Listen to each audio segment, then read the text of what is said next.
Good afternoon, Packers fans. Aaron Negler here with your Packers Daily Chat, coming to you live on the Cheesehead TV social channels. It's Tuesday, pretty much the last day that we can marinate in this victory over the Lions before we really got to turn the page and take a look at this matchup with the Chiefs on Sunday night. But man, it's still Victory Tuesday in my world. I don't know about y'all, but I'm going to enjoy this as long as I can. Baby, that is the standard. What we saw on Thursday from all three phases, and I know Fox's cameras caught Matt LaFleur talking to his team afterwards. Bit of coach speak, but it's the truth. You done messed up now, kids. You showed us you can do it. Now we expect it every single time, and that's not just the coaches. It's going to be the fans, too. You can't come out there on Sunday night against the Chiefs and lay an egg. You can't come out there and look unmotivated. Can't look sloppy, undisciplined, show a lack of physicality. All the things that we saw popping off our screens on Thursday, we're expecting it now. Guys have been building. The whole team has been kind of pointing this way, right? Finding their way through that morass of a losing streak. Now they've won 3 of 4, starting to look like a fucking football team. Got to keep it week in and week out. It's a tough thing to capture, and it's a tough thing to maintain. But it sure feels like the Packers are heading in the right direction. Hopefully, Sunday night, we see more of the same. Hope you're all doing well out there. Good to see everybody in the comments section mixing it up. Nathan's here. Brandy's here. Of course, Brandy's here. Uncultured Barbarian, how are you, buddy? Good to see you. Before I get going, I do want to give a shout-out to our good friends over at Feeding America, Eastern Wisconsin. Everyone here at Cheesehead TV is thrilled to once again be partnering with Feeding America, Northeast Wisconsin, along with our friend Charlie Barnes, in their mission to provide high-quality, healthy food to underserved populations throughout Eastern Wisconsin. 2023 has been a challenging year for so many. The cost of food continues to rise, and more local Wisconsin families are just scraping by. That's why Feeding America Eastern Wisconsin needs your help to set the table this holiday season. Every dollar donated, just $1, provides 4 healthy meals to families in Wisconsin. So join us all this week saying nope to hunger. You can find a link to donate in the description of this video. Please do so. It is the holiday season, it is the season of giving, and today in itself is Giving Tuesday. Anything you can do. $1. That's all I ask, people. $1. Go down, description of this video, hit the link. If you're listening on the podcast later, you can find the link on cheeseheadtv.com. $1, 4 meals. Think about it, folks. Really hope you can pitch in and help out. Packers fans worldwide, you know you want to. Help your fellow Wisconsinite Packer fans. Hello, everybody in the comments. So good to see you all. We got Jeff starting us right off with a super chat. What's up, Jeff? Look at the Jets and the mess they have become. You have to give Goody credit. Looks like his timing on 12 was pretty good. You do have to give Goody credit unless you host a daily show, on YouTube that is seen by millions, where you have made disparaging comments about Brian Gutekunst and you refuse to acknowledge the fact that you were plainly wrong. Other than that situation, yes, I think you have to give Goody credit. No doubt about it. Joe, what's up, man? Never forget the turducken snub. Never. Yes, I just had a clip that I put up here on YouTube. If you haven't checked it out yet. Turkey Gate. Where's Jordan Love's turkey leg, people? Billy and I covered this extensively on Carry the G Radio. Make sure you check out that excerpt. I don't want to beat that into the ground, although some would say probably too late. Rick, how are you on Facebook, buddy? Matt was actually in good spirits during his latest press conference. Well, yeah, winning helps. And big wins against rivals, especially ones that have owned you in the recent kind of history. Yeah, it's going to put you in a good mood. It's funny how that works. But yes, he was noticeably lighter in tone. No doubt about it. Larry, well, that is, wow. That is a comparison there, Larry Peters. DJ Moore body and play style remind me of Sterling. It's a bit rich for my blood, but he is impressive. I'll give you that. I'm not taking anything away from him. He's an impressive player, no doubt about it. Joshua, just watching the Bears game. Wait, you didn't watch it live and then purposely went and watched it? Whoo, baby. That's something. How can they possibly win any games? They are bad. I thought their defense was active as hell last night. They're tough to watch on offense, no doubt about that. It was crazy how many freaking horizontal passes they have Fields throwing. Oh, and then look, when they actually needed it, he threw straight down the field and got him in the field goal range. But yeah, no, they're hard to watch at times. There's no doubt about it. But like I said, I thought their defense played pretty damn well last night. Very opportunistic, no doubt about that. Uncultured, what's going on, buddy? From one 54-year-old weirdo to another 50-year-old weirdo, keep doing what you do. McAfee can go play on 70s playground equipment. You guys are hilarious. I do want to say something, and thank you, Uncultured. I do want to say, don't attack Pat, people. Like, if you're out there on the internet, either in a comment section on YouTube, on Twitter, I appreciate people who support myself, Cheesehead TV, but it doesn't have to be antagonistic. It doesn't. I get we have a differing opinion here when it comes to Brian Gutekunst, but I don't bear Pat any ill will. You know, like I've seen some fun stuff at Pat's expense or in his direction, which is I get that. It's fun. That's going to happen. That's the internet. But don't attack him like personally. Like at least not in conjunction with whatever he says about me. Like I can handle myself. You know what I mean? So I appreciate the support and I appreciate Packers fans who have reached out about it, and there have been a number of you. But yeah, it's not that big a deal. It really isn't. But again, I appreciate it. Spencer says, it blows my mind how people have jobs strictly because of association with 12. It's like being hired as a head coach if you once peed in the same bathroom as McVay. Well, Spencer, I think when Matt LaFleur was first hired, there were certainly those aspersions cast his way, but I think he's proven to be a pretty damn good coach. Now, yeah, last night watching Getsy operate as the offensive coordinator, I understand that there's context here, right? Like it's frustrating to watch that team on offense. And you start thinking, well, Getsy only has that job because he had, the gig in Green Bay with Aaron twice. Don't ever forget, like he was with Green Bay under Mike and then left for a year to be OC in college and then came back because Aaron liked him, right?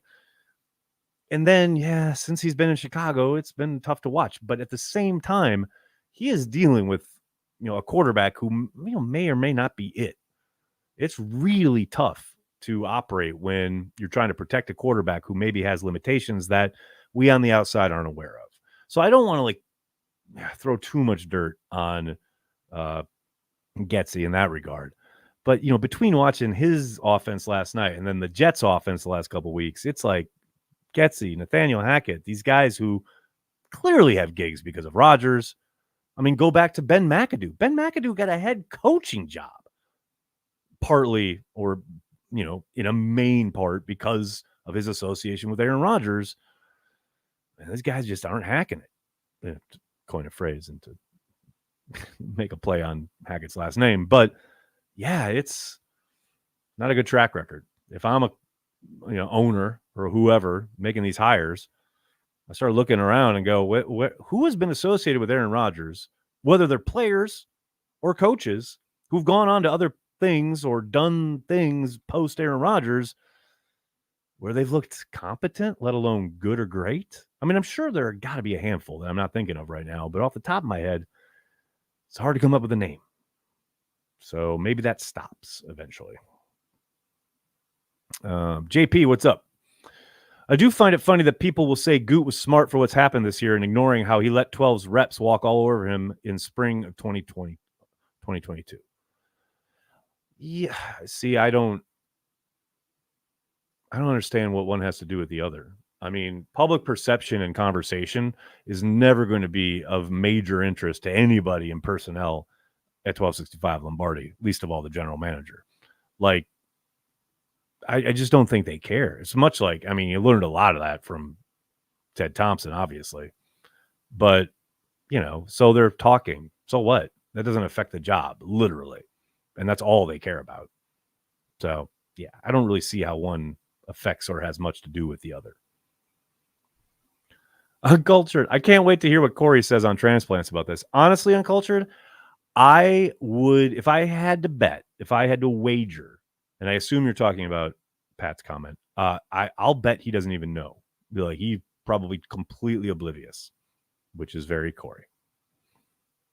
JP again. And I'm not necessarily anti-Goot, but we could have started a new window a year earlier like you and Herman were advocating for in 22. Yeah, but okay. It's real easy for Andy. I understand and appreciate the sentiment. However, JP, it's real easy for Andy Herman and I to sit here and advocate for it's time to move on from Aaron Rodgers. I think there were people in the building, possibly maybe even Gutekunst, who would have agreed with that sentiment. However, when it comes to Aaron Rodgers, it's a very different conversation than pretty much anybody else on the roster. You know, Brian Gutekunst's purview is the 53-man roster. That is his baby. That is his gig. But Aaron Rodgers is a very special case and a very different type of player, very obvious, I think, exception, where just because Goody may have wanted to move on, he's still answering to Mark Murphy. They're still conversing with Matt LaFleur. Other people are in that conversation because it's Aaron Rodgers. Now, if he had been given the gig that he interviewed for back in the day, where, you know, he literally interviewed thinking he was going to be the head of football. And then when he got the job, it was, well, no, actually, you're going to be on the same plane as the coach and the cap guy, and you're all going to report to me. It was a major shift. It's not how Ron operated. It wasn't how Ted operated, but it's now how Gutekunst has to operate. Those are just the facts, you know? So when it comes to Aaron, Mark Murphy was always going to have a say. Matt LaFleur was always going to have a say. And I'm not saying that, like, I know this, but this is my suspicion that I think there's a chance that Goody or some other folks in the building probably broached the idea of moving on in 22. But there are other factors at play. And the biggest one, and this is something that, you know, you can't completely dismiss. The biggest part of this is Aaron and the timing, his people knowing Jordan Love wasn't ready. The Packers probably knew Jordan Love wasn't ready. Aaron and his people knew that Jordan Love wasn't ready. That made them, you know, they put them in the catbird seat. That's why they could drive a hard bargain and why we got that contract, which thankfully will be out from under starting next year. But, you know, there are levels here, man. It's like people keep saying this, and I saw it all weekend after the drama around, you know, the Goody thing and the Joe Douglas thing, and people, and there are people in my mentions are rehashing the past, and it's like, it's not black and white.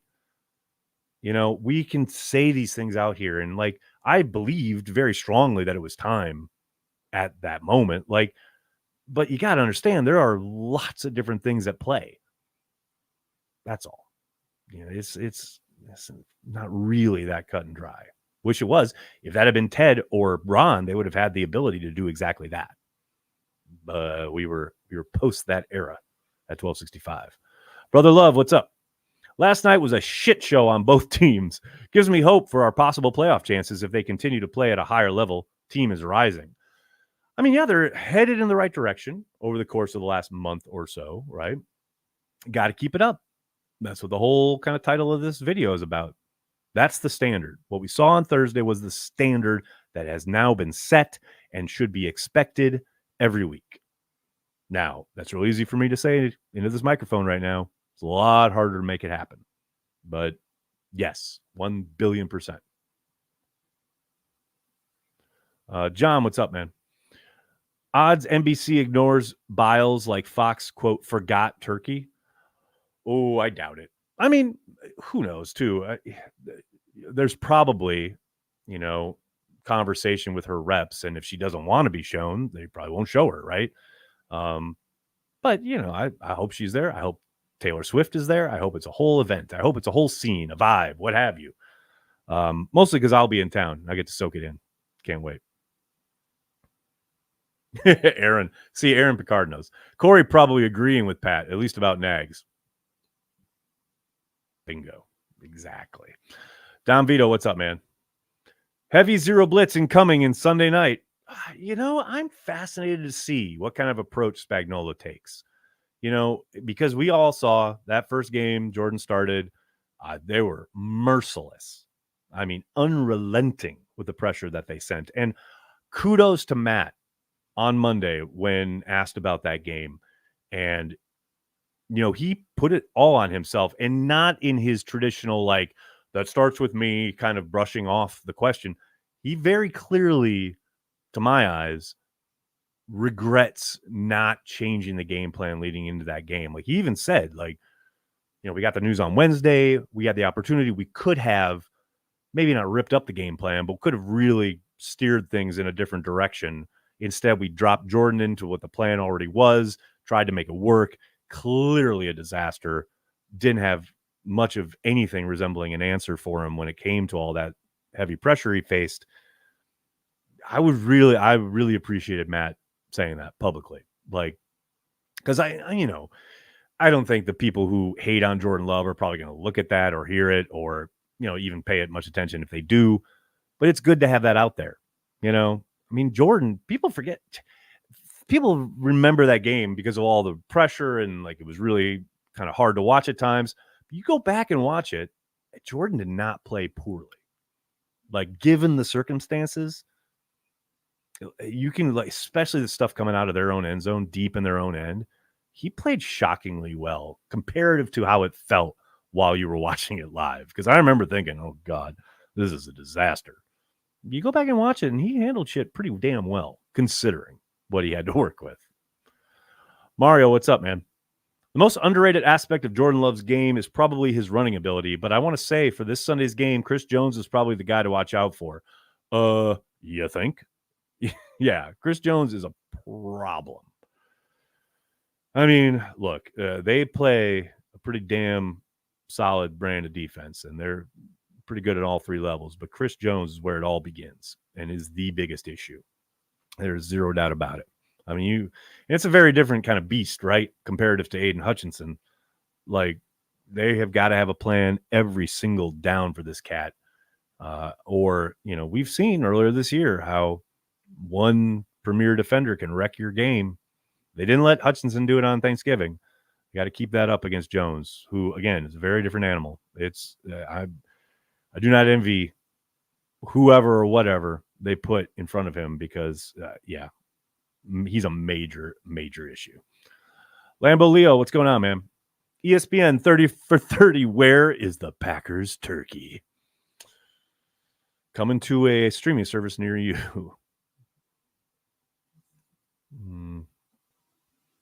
Hindsight is always 2020. Looking back, it's still a bit fuzzy. Megadeth.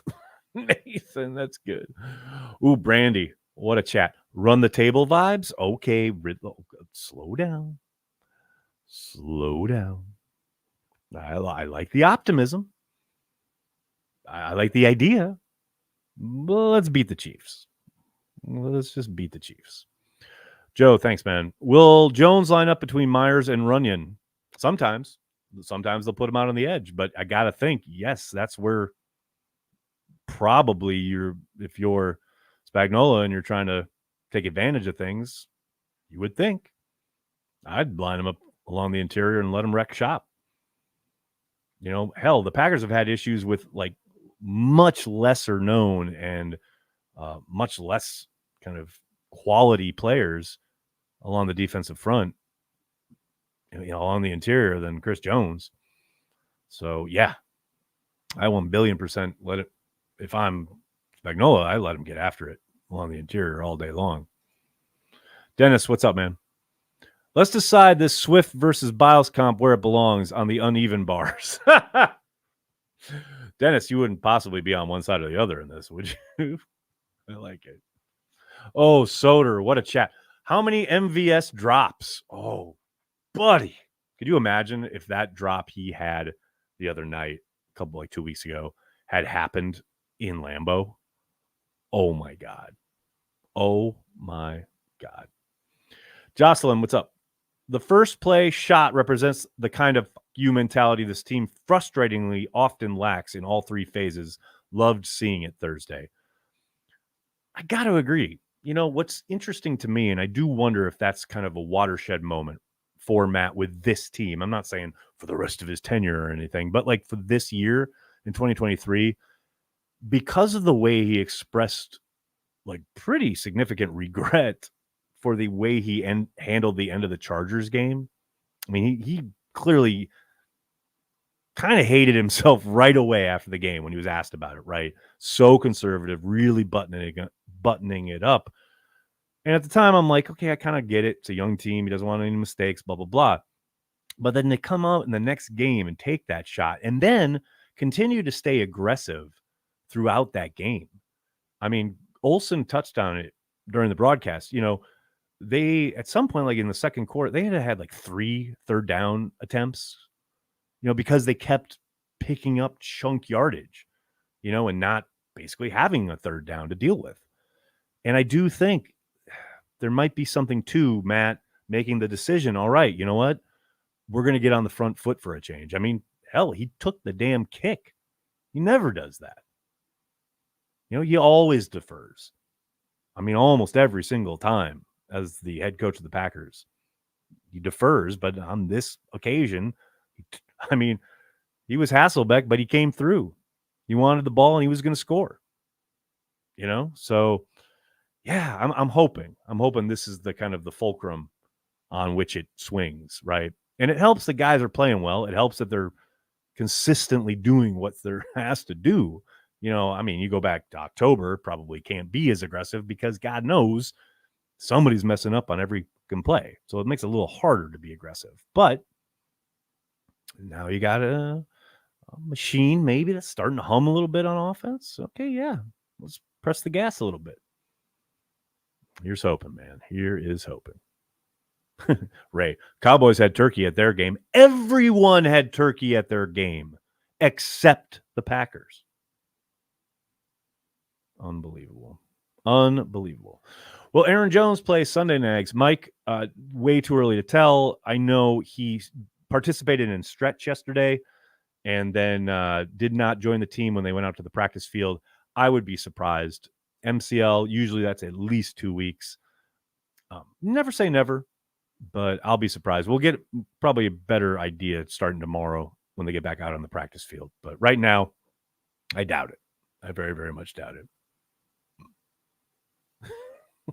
Most hated. Did anyone bring up the 50-year-old weird guy yet? Yes. It was covered extensively at the start of the stream. What is your favorite Rodgers era playoff win besides the Super Bowl? 2016 divisional at Dallas was something special. Spencer, what was crazy about that game is I was there and I was covering it. And it's the one of 2 times I've ever been told to shut up in the press box. Just couldn't hold it in. But yeah, it's hard to beat.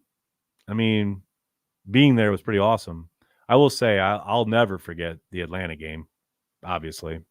You know, that's really when Rodgers became like superhuman.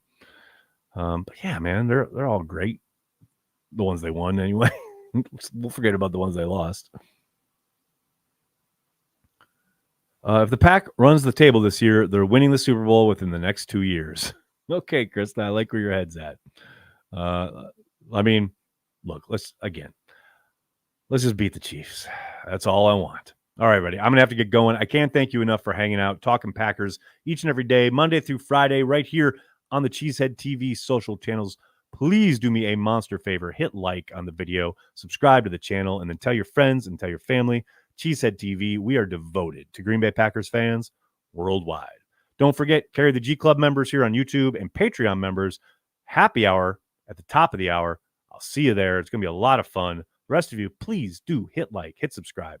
Thank you so much. Have a great night. Go Pack Go.